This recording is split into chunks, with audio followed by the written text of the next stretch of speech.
Paano gumawa ng group chat para mai-refer mo yung client mo sa coach mo? So, ganito lang. Simple lang po ang paggawa ng group chat. Number 1, click mo lang po itong nasa taas.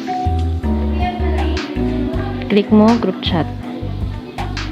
And i-search mo po yung mentor mo or yung coach mo.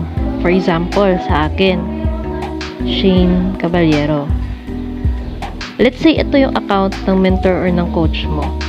Click mo lang yan, tapos i-search mo rin yung name ng i-refer mo or yung nag-house sa'yo. So, let's say, sample ko lang din yung other account ni Shane Caballero. Ito, Lori Shane Caballero. Let's say, ito yung coach mo, ito yung client mo. So, dapat kayo lang tatlo ang nasa GC. Next na gagawin mo is papangalanan mo yung group chat. So, yung pwede mo isulat dyan is yung name mo, tapos name ni client mo. Kasi sa sample ha, sample to. And then, pwede mo lagyan sa dulo ng presentation. And, create.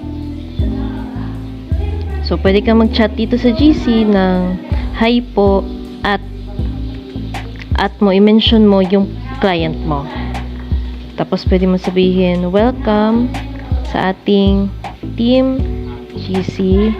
Andito po ang admin na si Coach Shane na isa na mag-e-explain ng opportunity.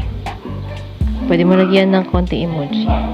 Okay, so, ito, pwede mo to isulat to sa notebook or sa papel, yung ganitong script, para the moment na makagawa ka ng GC, maisulat mo siya or mai-welcome mo siya sa GC na nagawa mo.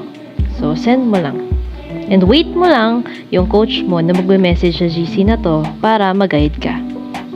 At habang hinihintay mo yung client mo na mag-reply or yung coach mo na mag-send sa GC, i-message mo yung coach mo, i-send mo sa kanya kung ano yung background na client mo para alam niya kung paano ilatag yung business sa kanya.